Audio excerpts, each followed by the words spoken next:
चार धाम, सप्तपुरी, 12 ज्योतिर्लिंग, 52 शक्ति पीठों के दर्शनों के लिए एवन भक्ति चैनल को लाइक करें, शेयर करें, सब्सक्राइब करें और देखते रहिए देव दर्शन।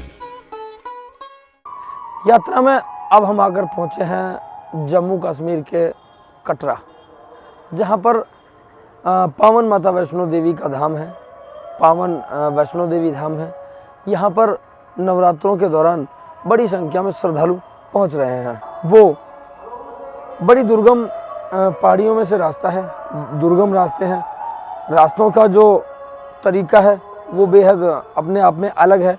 आपने आज तक जितने भी तीर्थ स्थानों की जो यात्रा की होगी, लेकिन उनमें से सबसे अलग रास्ता माता वैष्णो देवी का है, जो बहुत ही लंबा है।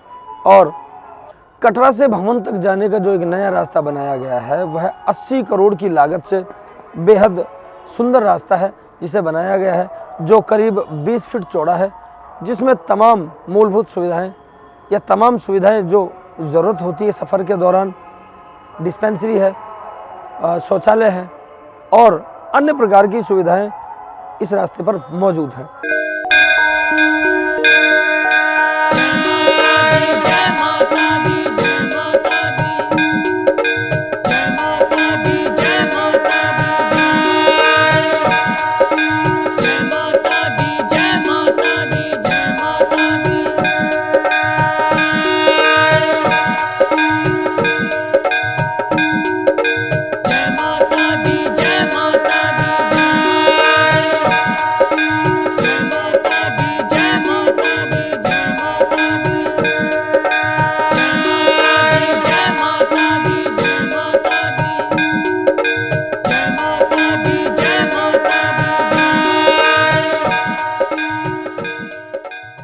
वैष्णो देवी का मंदिर विश्व प्रसिद्ध और प्राचीन है।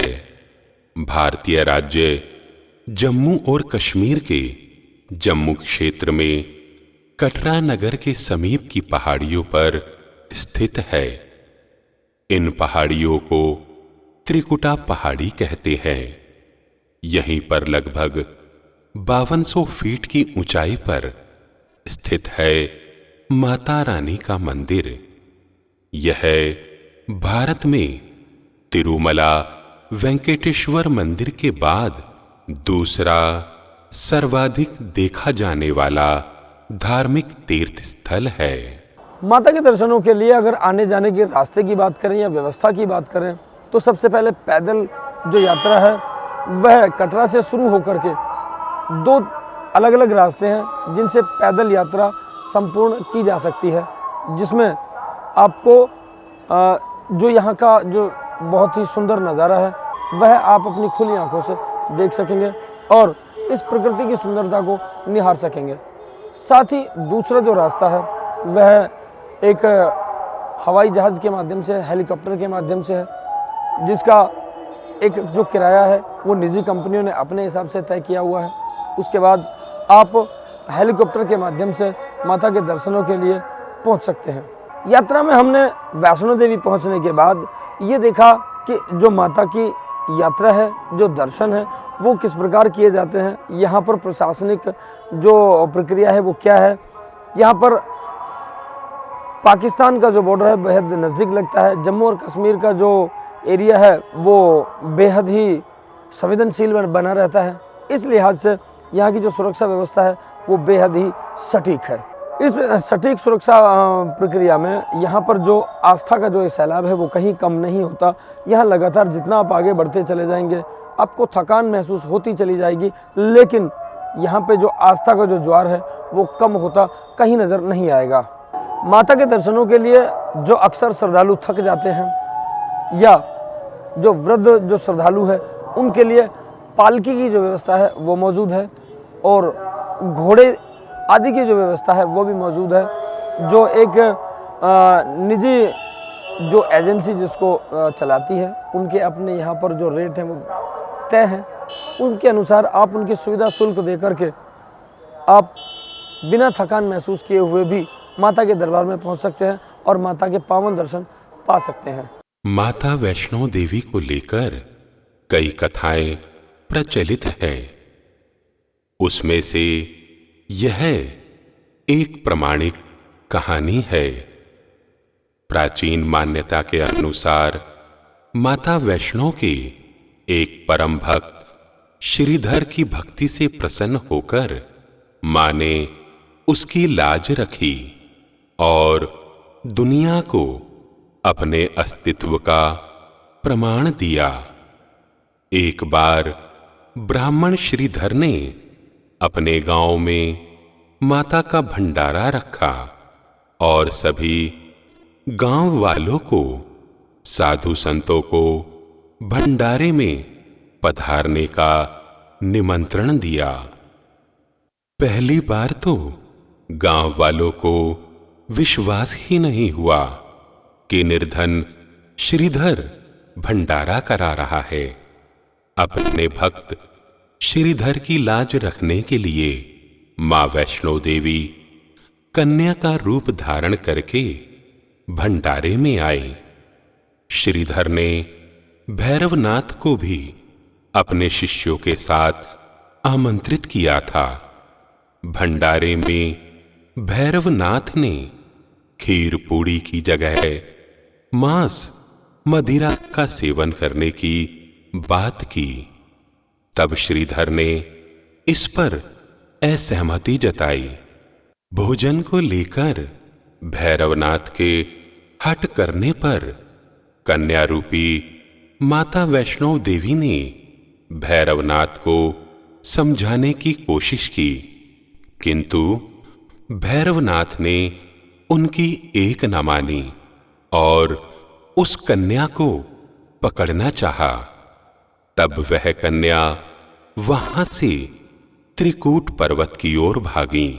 गुफा से बाहर निकलकर कन्या ने मां वैष्णो देवी का रूप धारण किया और भैरवनाथ को चेतावनी देकर वापस जाने को कहा।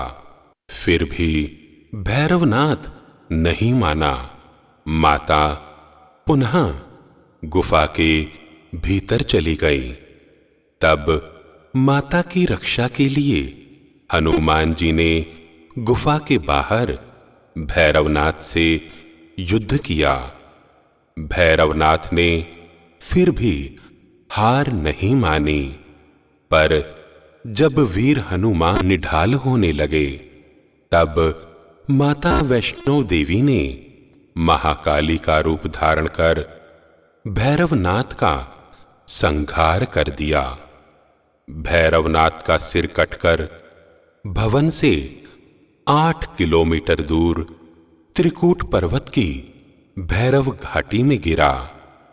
आज उस स्थान को भैरवनाथ के मंदिर के नाम से जाना जाता है।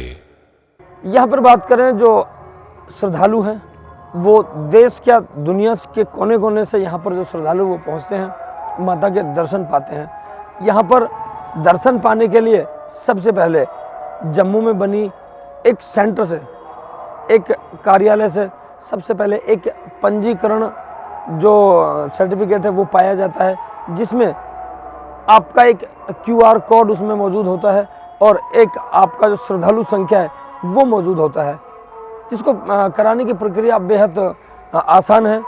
जैसे ही आप कार्यालय पहुंचेंगे तो आपको अपना नाम बताना होगा, आपको अपना राज्य बताना होगा और हाथों हाथ आपका एक फ़ोटो ऑनलाइन लिया जाएगा। उसके बाद आपका रजिस्ट्रेशन स्वीकृत कर लिया जाएगा और आपको एक रजिस्ट्रेशन सर्टिफिकेट हाथों हाथ दिया जाएगा। जो पंजीकरण के बाद में जब आप आगे बढ़ेंगे तो रास्ते में एक ऐसा स्थान आता है जहां पर आपके पंजीकृत को सत्यापित किया जाता है। वहां पर एक स्टैंप लगाकर आपको आगे पास किया जाता है, जिसके बाद आप माता के दरबार में पहुंचते हैं और माता के दरबार में पहुंचने के बाद आप बेहद आसान तरीके से, जिस तरह से आम मंदिरों में एक दर्शन किए जा सकते हैं, सेम उसी तरीके से यहाँ भी दर्शन किए जा सकते हैं। ऐसी मान्यता है कि माता वैष्णो देवी के दर्शन करने के बाद अगर आप भैरव बाबा के दर्शन नहीं करते हैं तो आपकी यात्रा संपन्न नहीं मानी जाती। इसलिए माता के दर्शन करने के बाद कुछ ऊंचाई पर मौजूद भैरव बाबा के मंदिर में आपको दर्शन करना अनिवार्य है, तभी आपकी जो माता वैष्णो की यात्रा है वो संपन्न मानी जाती है। इसलिए लोग माता के दर्शन करने के बाद हाथों हाथ अपनी यात्रा को सफल करने के लिए बाबा भैरव के दरबार में अपनी हाजिरी लगाते हैं। जिस स्थान पर मां वैष्णो देवी ने भैरवनाथ का वध किया था, वह स्थान पवित्र गुफा अथवा भवन के नाम से प्रसिद्ध है। इसी स्थान पर दाएं में मां काली, मध्य में मां सरस्वती और बाएं में मां लक्ष्मी पिंडी के रूप में गुफा में विराजित है। इन तीनों रूप के सम्मिलित रूप को ही मां वैष्णो देवी का रूप कहा जाता है। त्रिकूट पर्वत पर गुफा में विराजित मां वैष्णो देवी का स्थान हिंदुओं का एक प्रमुख तीर्थ स्थल है, जहां दूर दूर से लाखों श्रद्धालु मां के दर्शन के लिए आते हैं। माता के दर्शनों को पहुंचने वाले जो तमाम श्रद्धालु हैं, वो लंबी दूरी तय करने के बाद भी उसी जोशो खरोश से माता के दरबार में पहुंचते हैं और अपनी हाजिरी लगाते हैं। माता के दर्शन करने के बाद अपने आप को हर्षित महसूस करते हैं। वैसे ही जब दर्शन करने के बाद लौटते हैं तो ये ऐसा विश्वास है, ऐसा हमने भी महसूस किया कि जैसे ही आप दर्शन करने के बाद आप लौटेंगे तो आपके शरीर में थकान नाम की चीज़ शायद आपको महसूस ना हो। सच्ची श्रद्धा और आस्था का जो सैलाब है वो बहुत लंबा है, बहुत अटूट है। हमने यहाँ पर अपनी नज़रों से देखा कि दिन और रात देश ही नहीं विदेशों तक से माता के दर्शनों के लिए श्रद्धालु पहुँचते हैं और दुर्गम पहाड़ियों से दुर्गम रास्तों को तय करने के बाद भी जो उनका जोश व जुनून है वो कम नहीं होता और माता के दर्शनों के लिए जय माता दी करते हुए अपनी हाजिरी माता के दरबार में लगाते हैं। आज 8-7 दिन हो गया यात्रा करते हुए, अच्छा महसूस कर रहे हैं। तो बात करें, लगातार कई दिनों से यात्रा में चल रहे हैं, माताओं के दर्शन किए और वैष्णो देवी की चढ़ाई को भी देखा, नई चढ़ाई को भी देखा और स्वर्ण मंदिर को भी देखा, बाघा बॉर्डर को भी देखा। तो इसकी मिली जुली जो अनुभव की बात करें तो वो क्या है? ये अच्छा है, ये तो आस्था है अपनी, बढ़िया अपने दर्शन करे तो मनोबल बढ़ता है। सारी जगह दर्शन करे देवी माँ का, अच्छा आनंद मिला भाव भक्ति के साथ में। नवरात्र के बीच में अच्छा टाइम पास हुआ। नई वीडियो की यही संदेश है कि भाई अपना भक्ति भाव में अपना ध्यान दो, इधर उधर का पूरा काम छोड़ के ज़्यादा से ज़्यादा अपने भक्ति पे ध्यान दो। यात्रा भक्ति के साथ कुछ नई तब्दीलियाँ मिलती है, अलग अलग संस्कृतियों को देखने का मौका मिलता है, तो उसके लिए क्या कहेंगे? अलग अलग संस्कृतियाँ मिलती है तो मतलब एक दूसरे का मतलब मन में भाव जगाओ कि भाई एक दूसरे का मतलब मन में भाव जगाओ कि भाई अपने आराम से आस्था लेके जो भी अपने मनोकामना जो भी है हिंदू धर्म में तो सबकी पूर्ण हो और बढ़िया अपनी आस्था के साथ में काम हो। यात्रा में हमने सारी माताओं के दर्शन करने के लिए निकले थे और हमारे बहुत ही अच्छे दर्शन हुए हैं सभी जगह पर और इन 5-7 दिन में सफ़र भी बिल्कुल अच्छा रहा है। सभी भक्त हमारे बहुत अच्छे निकले, नहीं किसी को कोई परेशानी नहीं हुई और सभी जगह हमारे दर्शन माताओं के अच्छे हुए। नवरात्रों में दर्शन बहुत अच्छे हुए, तो इनको अब क्या ये हमारे बुजुर्ग बताते हैं कि नवरात्रों में ही माता का ज़्यादा मतलब पूजा पाठ होता है और ज़्यादा ही इसका फल मिलता है और जो भी हम माताओं की मनोकामना बोलते हैं वो पूर्ण करती है माता। सर बात करें कुछ माता के चमत्कारों की, या आप जैसा गए तो यात्रा में क्या उम्मीदें लेकर गए? देखो जी, अगर कोई विश्वास रखता है तो माता के चमत्कार घर बैठे बोलने से भी हो जाते हैं और बोलने से होने के बाद भी हम माताओं के दर्शन करने के लिए आते हैं। ठीक है, ये बोला गया है, पहले हम बोल देते हैं भाई हम माता रानी अगर हमारा ये काम सिद्ध हो जाए तो हम आपके दर्शन करने के लिए आएंगे, और ऐसा हुआ है और बार बार होता है ऐसा। अब ऐसा नहीं कि पहली बार हुआ है, काफ़ी बार ऐसा हुआ है। मैं माता रानी के बारे में तो सुनता था बहुत, कभी गए नहीं थे। तो वैसे तो हम धाड़ूहेड़ा में रहते हैं 15 साल से। तो बल्ली यादव भाई साहब ने मेरे को जिक्र किए, फिर हमने तैयारी किए जाने की। तो आप यात्रा में पहुंचे हैं, किन के सौजन्य से आप पहुंचे हैं और क्या अनुभव रहे? अनुभव यही था कि दर्शन करना था माता रानी का, एरिया भी देखना था जम्मू कश्मीर का, कभी देखे नहीं थे। नवरात्रों में आप माता के दर्शन के लिए पहुंचे हैं, क्या नया अनुभव रहा? आप पहली बार आए हैं? पहली बार आए हैं सर। तो क्या नवरात्रों माता के दर्शन करने के लिए क्या अनुभव रहा? अनुभव था कि बहुत बढ़िया लगा, बहुत अच्छा लगा। अगर माता रानी ने बुलाया तो अगले साल कि फिर की तैयारी हो जाएगा। में अपना वैष्णो देवी माता के बहुत अच्छे तरीके से दर्शन हुए।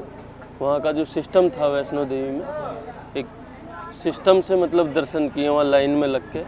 ऐसा नहीं कि जैसे भीड़ है, कोई परेशानी है। वहाँ का जो सिस्टम था बड़ा अच्छा था। और पहली बार मैंने यात्रा करी है, तो हर साल ही बोलते हैं चलने के लिए, शायद माता रानी का बुलावा इस बार था।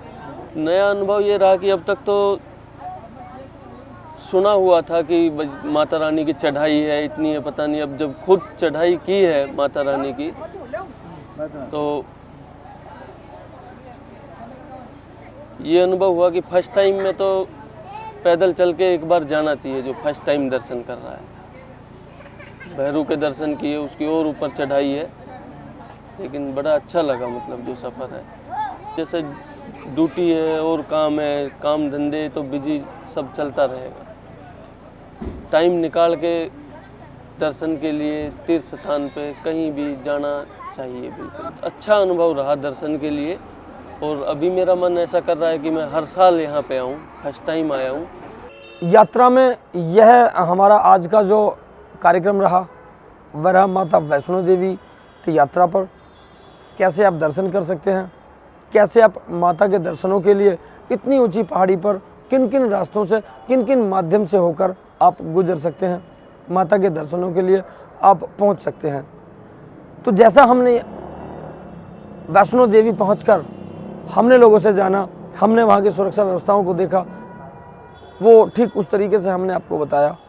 उम्मीद है कि हमारी जो पेशकश है वो आपको पसंद आई होगी, और आप अपने जो कमेंट हैं वो कमेंट बॉक्स में जाकर ज़रूर हमें अपना जो जानकारी है वो दें। आप अपने तरीके से जिस भी देवी या देवता की यात्रा को आप देखना चाहें या हमारा मार्गदर्शन करना चाहें, तो आप कमेंट बॉक्स में अपनी जो प्रतिक्रियाएं हैं वो दे सकते हैं। माता की यात्रा देखते रहने के लिए आप A1 भक्ति चैनल को लाइक करें, शेयर करें और सब्सक्राइब भी करें। जय माता दी। 4 धाम, सप्तपुरी, 12 ज्योतिर्लिंग, 52 शक्ति पीठों के दर्शनों के लिए A1 भक्ति चैनल को लाइक करें, शेयर करें, सब्सक्राइब करें और देखते रहिए देव दर्शन।